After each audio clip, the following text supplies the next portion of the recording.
Welcome to Furniture Clinic. In this video we will show you how to restore a leather car interior.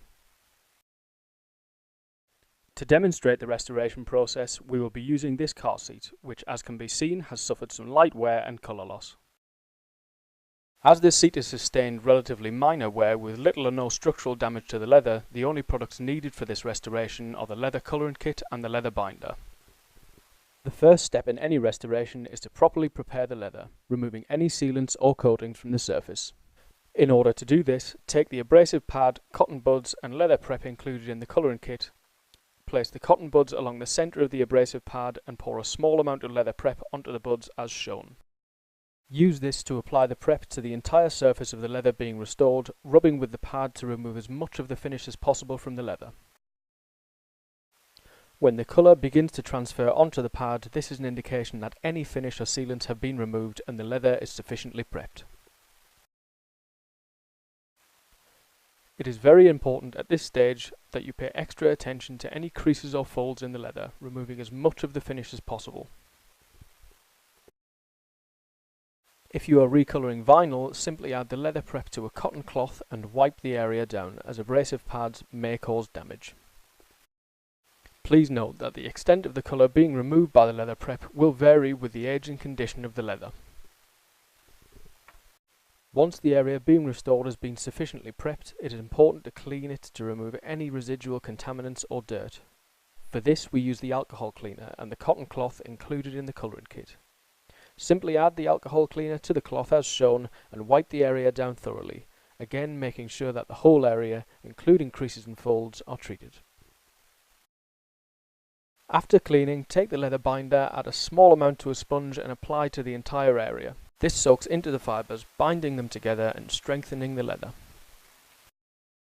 You will need to apply approximately 3 to 5 coats of this, leaving sufficient time for the previous coat to dry before applying the next, and always making sure that where there is a build-up of binder in areas such as stitching or deep crevices, that these are wiped away before they have time to dry. Once the binder has been given sufficient time to dry, the next stage is the application of the first coat of leather colorant. For the first coat, simply apply a small amount to a sponge and rub onto the leather in a circular motion. Applying the first coat in this manner ensures that the colorant penetrates into any creases or valleys in the grain.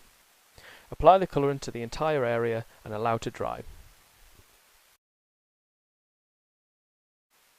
After the first coat, the leather is ready to be coloured using the airbrush provided in the colorant kit.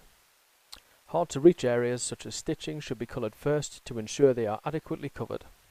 To do this, use one hand to expose these areas and apply a thin coat as shown, using just enough colourant to cover the area without leaving a build-up. When you are satisfied that all of these areas are done, use the airbrush to apply the colourant to the rest of the leather surface. It is important that time is taken over this stage, building up the colourant layer in a series of thin coats, allowing each coat to dry before applying the next. This will create a more professional end result, preserving the look and feel of the leather and giving a nice even finish. Altering the direction you spray from with each coat will also aid this.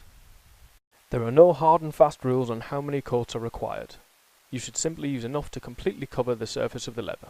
In this example, 3 coats were adequate to cover the entire seat.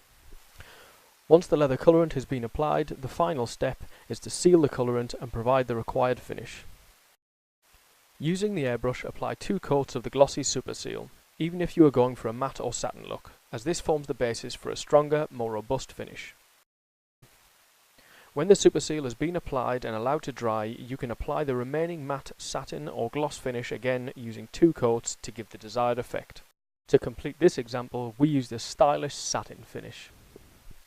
As can be seen in these images, by following these steps and using the right products, a worn, tired looking leather interior can be transformed to look as good as new.